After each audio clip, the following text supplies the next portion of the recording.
kotak-kotak ini, Bu. Ya, baik. Jadi kemarin tuh kita bicara tentang ayat-ayat atau bacaan yang tergolong muskilat. Muskilat itu secara arti yang luas tuh masalah sebenarnya ya. Tapi di sini di buku ini muskilat itu diartikan bacaan yang sulit. Maksudnya apa? Dia perlu kehati-hatian, perlu perhatian dalam membacanya. Ya, jadi ini kalau bahasanya Ustazah Umi diterjemahkan dengan sulit ya. Muskilat itu masalah kalau bahasa Arab. Ya, oke. Yang kemarin pertama, yang muskilat ada 3 kategorinya. Yang pertama, menyalahi kaidah umum ya. Saya ulang sedikit. Menyalahi kaidah tajwid ya. Kaidah tajwid secara umum. Kaidah tajwid secara umum ya. Jadi misalnya biasanya kalau fathah diikuti alif panjang, ternyata ini sebaliknya gitu ya. Yang kedua, memiliki kekhususan. Jadi ada cara khusus untuk membacanya. Ditandai dengan ada huruf-huruf tertentu yang menjadi petunjuk di dalam tulisannya gitu ya. Alhamdulillahnya nggak banyak. Ini hanya pada huruf shad ya, hanya pada huruf shad di 4 tempat. Yang pertama pada huruf shad yang harus dibaca sin ya. Ada pada kata ya besutu dan bastotan. Itu keduanya harus dibaca sin. Kalau di Quran Indonesia dua-duanya di atas tanda sin. Tanda sin berupa tanda sin di atas huruf shad. Sama dengan yang Quran dari Madinah. Ya. Yang kedua, tanda sin yang menunjukkan bahwa huruf shad pada kata tersebut itu boleh dibaca sin, boleh dibaca shad. Hanya ada satu di surat At-Tur ayat 37 kalau saya tidak keliru ya. Ya, ayat 37 ya, surat At-Tur ayat 37. Tulisannya amhumul musayyitirun, pakai shad tulisannya. Nah, kalau di Quran Indonesia tandanya tetap di atas shad sinnya itu. Tapi kalau di Quran yang dari Timur Tengah tanda sinnya ada di bawah, Bu. Tanda sinnya ada di bawah menunjukkan shadnya itu boleh dibaca dengan 2 wajah. Boleh dibaca shad, boleh dibaca sin. Jadi boleh dibaca amhumul musayyitirun, boleh juga dibaca amhumul musayyitirun. Keduanya benar. Gitu. Dalam prakteknya Ibu boleh pilih salah satu, nggak harus dua-duanya dibaca. Ya. Kalau ujian baca dua-duanya, Bu. Kalau ujian baca dua-duanya. Ya, gitu. Jadi kalau belum ujian biasain baca dua-duanya aja jadi nggak lupa. Ketika ketemu ayat tersebut baca dua-duanya. Yang kedua, kekhususan cara membaca pada huruf bukan yang kedua, masih yang pertama ya. Huruf shad pada surat Al-Ghasyiyah ayat 22, tapi memang tidak ada tandanya ya. Di situ hurufnya shad memang harus dibaca shad. Bi musayyitir ya, bi musayyitir, enggak boleh dibaca sin. Harus dibaca shad. Ya. Yang kedua, yang khusus adalah pada huruf dad di surat Ar-Rum ayat 54. Jadi pada kata do'fan, itu dotnya di Al-Quran tertulis dengan fathah. Tetapi boleh kita baca dengan domah. Syaratnya satu. Syaratnya harus dibaca seragam. Ketika satu kata do'fan dibaca domah, yang lain harus dibaca domah. Do'fan, do'fin, do'fan, do'fan, do'fin, do'fan gitu. Di kata itu ya. Itu. Yang ketiga tulisannya bi'sal ismu, kalau saya tidak keliru bacanya ya. Dibacanya bi'salismu, ada di surat Fusilat Hujurat surat Hujurat ayat ke-11. Surat Hujurat ayat ke-11. Tulisannya tuh kemarin tuh gini ya. Ada hamzah wasol di sini. Lalu ini sin dan mim. Hamzah wasol lagi. Jadi hamzah wasolnya ada 2 di sini ya. Iya. Jadi setelah hamzah wasol ada lam, habis lam tuh hamzah wasol lagi. Lalu sin ini dua-duanya habis kasroh, ini huruf mati gitu ya. Gimana bacanya? Maka dipindahkanlah ya huruf kasroh pada lam ini ya ke huruf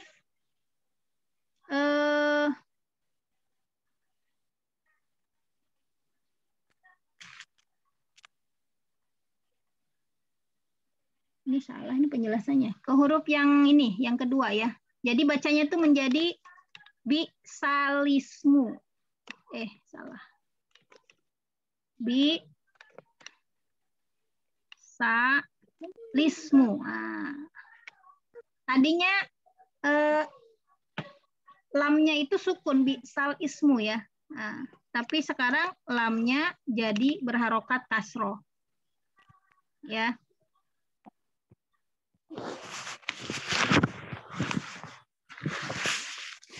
Seperti ini. Bacanya bisalismu. Hanya ada satu tempat di surat Al-Hujurat ayat 11. Kemarin tuh saya kasih rumus ini ya, jangan lupa ya Bu, ada yang khusus-khusus ya.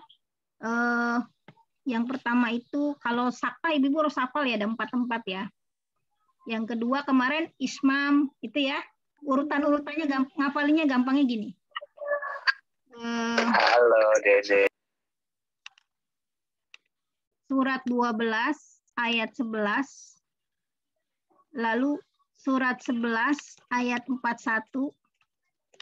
Lalu surat 41 ayat 44. Ya, ini untuk mengingat-ingat. Ini surat 12 ayat 11 ini tempatnya ismam.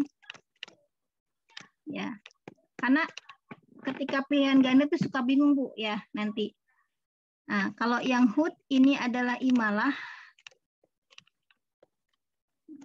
Yang ini adalah tashil. Ya. Nah, ini diingat-ingat Bu posisinya. 12, 11, 11, 41, 41, 44. Insya Allah nggak ketukar. Kadang-kadang kita suka ketukar kalau ini. Ismam terdapat pada 11 ayat 12. Jadi keliru. Ya, gitu. Ya, ini catatan pembantu aja untuk memudahkan. Karena biasanya guru-guru yang bikin soal tuh suka iseng, nama suratnya nggak ditulis, tapi angka. Ya, gitu. Oke. Ini udah ya, selesai.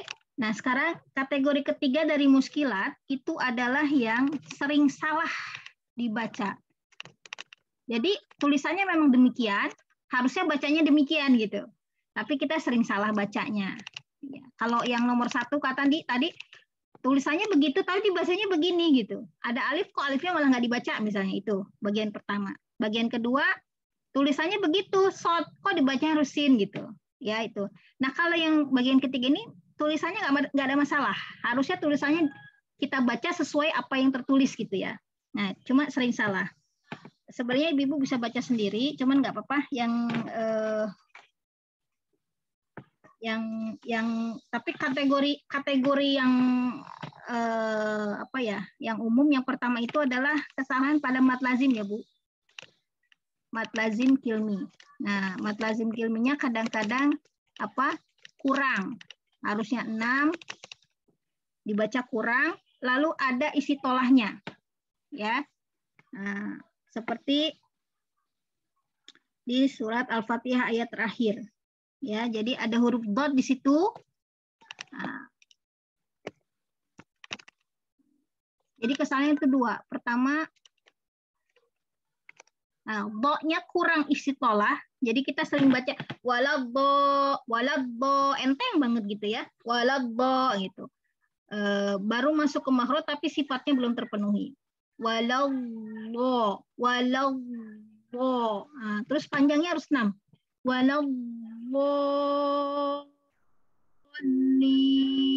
Baik di luar sholat maupun di dalam sholat. Tidak boleh kurang dari 6. Itu yang pertama. Yang kedua, ya banyak sekali huruf yang seharusnya tanpa idgham, ya, tapi kita baca idgham. Itu banyak. Contohnya apa? Ya, nih seperti ini.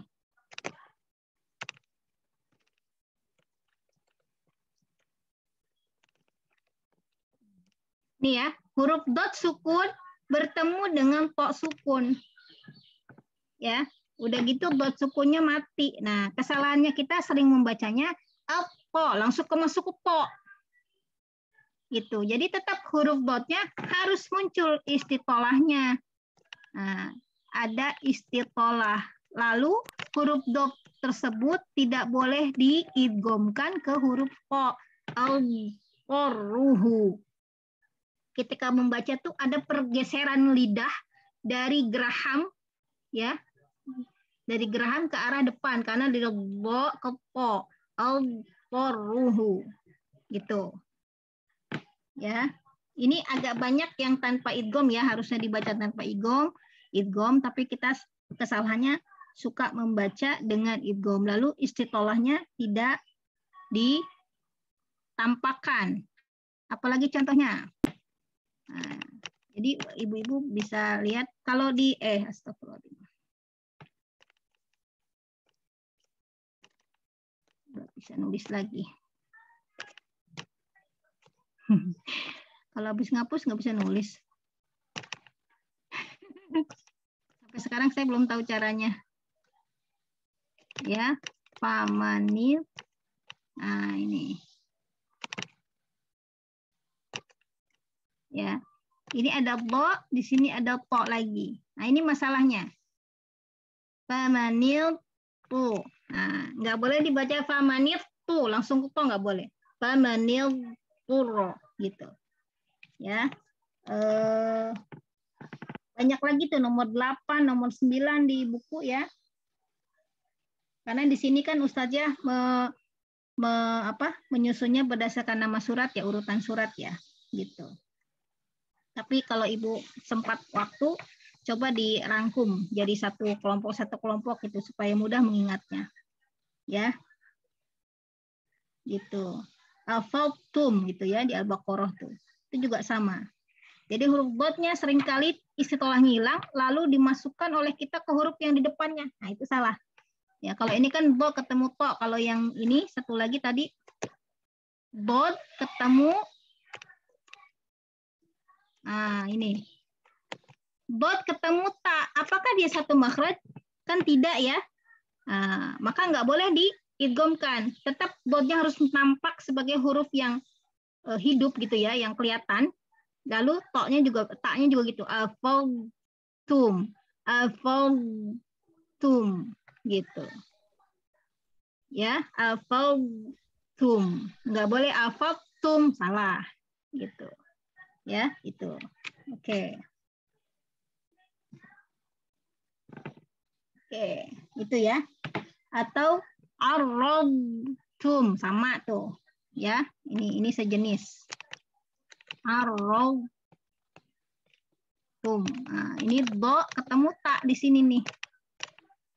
Nah, nggak boleh kita idghamkan. Oke. Kemudian, udah jam 8.05 ya, cepat amat. Ada beberapa kata yang seolah-olah ada huruf matnya, gitu ya, tetapi matnya itu nggak berfungsi. Satu ini. Mat tidak dibaca. Huruf mat ya maksudnya tidak dibaca. Jadi tidak dibaca. Contohnya apa? Kalau di sini tulisannya begini. Apa ini? Nah. Di sini sebenarnya ada bulatan. Ya. Kemudian ada lagi ini. Nah, ya. Lalu tulisannya begini. Ada kasar di sini, ada ya-nya. Ada bulatan. Ya, itu nomor 13, nomor berapa lagi tadi? Nabai 17. Nah, itu satu kategori sebenarnya. Lalu ada lagi nah, ini kan mirip ya, Bu ya. Nah, di sini ada ya, tapi ada bulatannya. Lalu ada Ini Bu Tia kemarin udah ngelewatin di Gorip ya. Nomor 18, Bu. Ya, nomor oh beda. Beda. Kalau 18 kan nggak ada huruf matnya. Oh iya, nggak ada. Ya, yang ini yang ada huruf matnya. Salah tulisannya. Aduh, salah ya.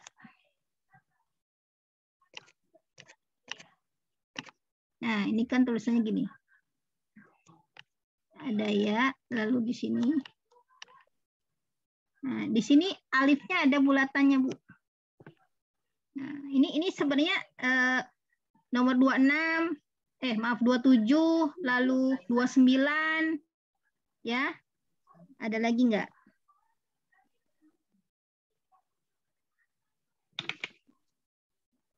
Ya, sementara itu ya.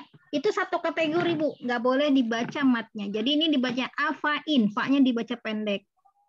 Ya, i-nya dibaca pendek juga. Malaihi, bukan malaihi. Nabai, apakah nabai? Bukan, tapi nabai. I-nya pendek. Lalu yai asu, ada lagi tai asu di surat Yusuf kalau saya tidak keliru ya. Itu sama tuh. Ada alif di huruf sesudah ya yang berfathah ya, harusnya kan panjang tuh, ternyata alifnya ada bulatannya, maka alif ini nggak berfungsi. Yai asu, tai asu, itu hati-hati, sering salah dibaca ya. Gitu. Cuman saya belum bandingin kalau tulisan yang Indonesia ya, Quran Indonesia ya. Saya lihat sebentar. Surat Yusuf ayat 87. Kalau di Quran Indonesia, apakah seperti itu tulisannya?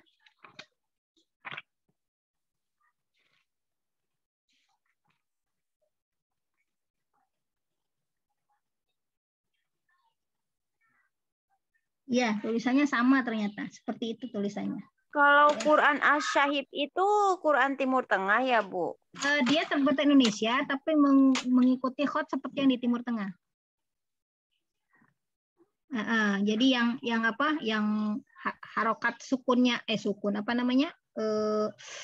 Tanwinnya nggak sejajar kan, ada di Quran Asy-Syahid itu begitu. Ya, kalau Quran Indonesia itu tanwinnya sejajar biasa gitu. Lalu untuk bacaan ikhfa, idgham itu nunnya tetap ada sukunnya kalau Quran Indonesia. Kalau Quran yang dari As-Sahih atau dari Timur Tengah itu nggak ada sukunnya untuk bacaan yang bukan idhar. Yang ada sukunnya hanya idhar gitu. Ya, itu.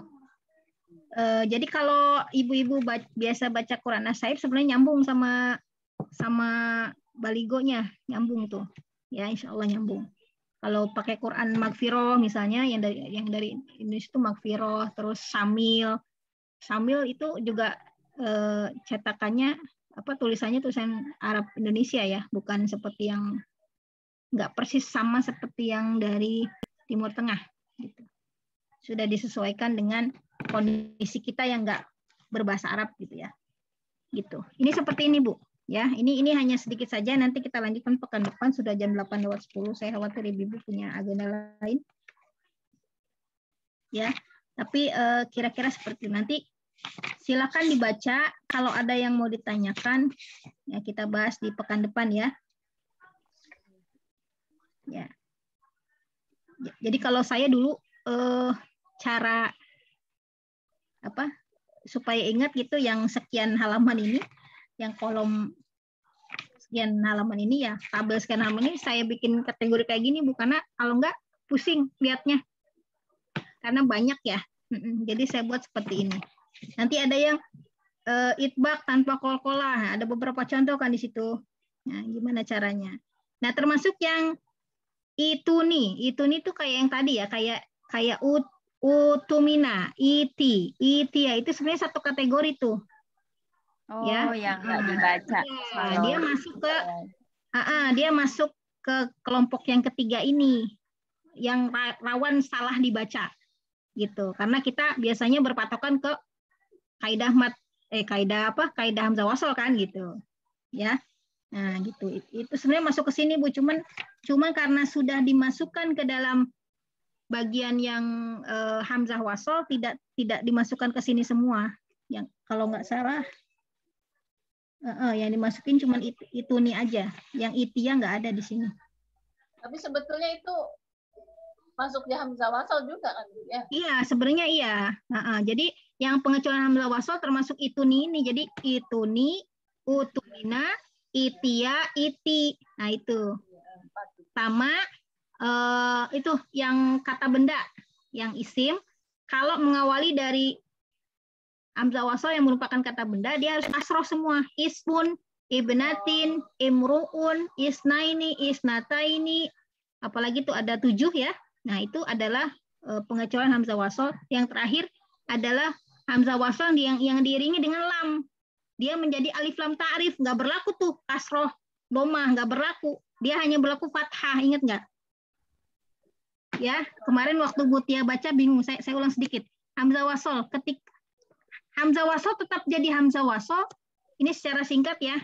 Ini tips aja gitu ya, trik aja. Hamzah wasal tetap berlaku hamzah wasal ketika dia tidak bertemu dengan lam. Ketika dia bertemu dengan lam sukun, dia menjadi namanya bukan hamzah wasal lagi tapi alif lam. Nah, itu alif lam ta'rif. Ya, alif lam ta'rif. Betul. Yang ini berlaku kalau alif lam ta'rif dibaca di awal, hamzahnya menjadi apa, Bu? Fathah. Tidak boleh kasroh, tidak boleh domah. Gitu. Ya, makanya dia masuk ke dalam pengecualian hamzah wasal. Gitu. Ya, jadi sekali lagi pengecualian hamzah wasal 1 alif lam ta'rif karena alif hamzahnya bergabung dengan lam sukun tadi ya. Sehingga ketika mengawali bacaan alif lam ta'rif harus fathah hamzah wasalnya, nggak boleh ada pilihan lain. Yang kedua, pada kata benda tadi yang 7, ya, ketika mengawali dari hamzah wasal dia tetap hamzah wasal karena bukan lam temannya, ya, temannya sin, temannya apa gitu ya. Dia tetap berlaku sebagai hamzah wasal, tapi hanya satu ketentuannya, yaitu harus dibaca kasroh. Harus dibaca kasroh. Jadi yang kedua tuh pada isim ya. Nah, pada isim. Nah, ini contohnya apa? Contohnya misalnya ismun. Ismun tuh nama ya. Nah, ini harus dibaca kasroh. Nggak boleh ada pilihan lain. Ya, itu yang kedua. Pengecualian hamzah wasal. Yang ketiga, tadi yang kita pelajari, Bu Tia dan Bu Tanti, yaitu ketika hamzah wasal berkumpul dengan hamzah koto seperti ini. Iya, dalam satu kalimat ya. kalimat ya. Dalam satu kalimat. Nah, ini bagaimana cara bacanya? Hamzah kotonya diganti dengan huruf mad. Gitu. Kata-katanya mana? Kata-katanya tadi cuma sedikit sih. Utumina, ya kan? Lalu iti, iti ya, lalu itia,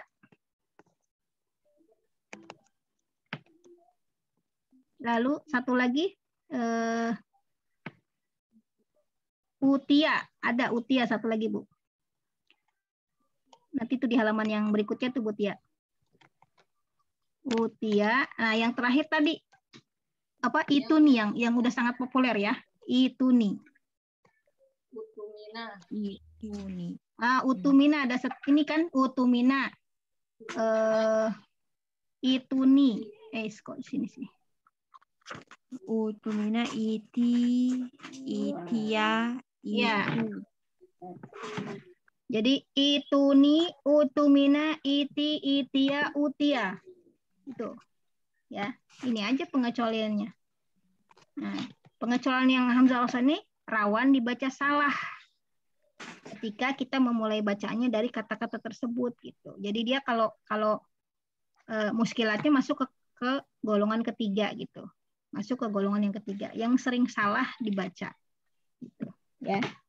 Oke, untuk yang lainnya kita lanjutkan besok, pekan depan insya Allah. Ya, tinggal dicermati aja sebenarnya. Apa sih yang jadi masalah kok jadi sering salah dibaca? Cuman gitu aja sebenarnya. Cuman kalau yang ini kan harus dijelaskan memang ya kenapa kok sering salah, karena tadi ini ketemu loh dua hamzah wasl sama hamzah qata'nya, makanya aturannya jadi seperti itu bacanya gitu. Gitu. Kalau yang lain tadi lebih karena memang kita kurang teliti biasanya. Famanil turo, ada dot kok jelas, ada to dan dia bukan semakhraj, kenapa harus diidghamkan kan gitu. Harusnya nggak boleh diidghamkan. Maka dotnya harus nampak istitolahnya gitu. Gitu kira-kira. Baik. Sebelum ditutup ada yang mau ditanyakan nggak, Bu?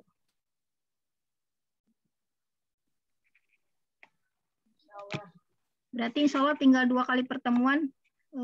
Bukan 2 kali, 2 pekan maksudnya. Yang bab terakhir ini juga bahan pelajaran Ibu ya, maksudnya diujikan ya? Ya bab 12. Iya, termasuk untuk Bu Tia, Bu Tanti sama Mbak Bella. Bedanya hanya di nama surat aja. Kemarin saya sampaikan Mbak Bella sama Bu Tanti nama suratnya 1 sampai 114. Yeah. Ya, kalau Bu Tia dari 77 pokoknya juz 30 tuh. Ya, kalau Bu Tia dari juz 30 aja, nama surat sampai 114 itu. Itu aja bedanya. Gitu. Jangan lupa diselesaikan administrasinya, Bu. Takut terlambat untuk ujian. Ya. Nah, jadi ujian tulis insya Allah semuanya wajib ikut. Kalau ujian lisan hanya untuk yang sudah menghafal, sudah tahfidz saja. Jadi Bu Tia habis ujian tulis merdeka. Libur. Ya, gitu. Baik, ada yang mau ditanyakan lagi nggak? Ini Bu, yang bab 12 ya?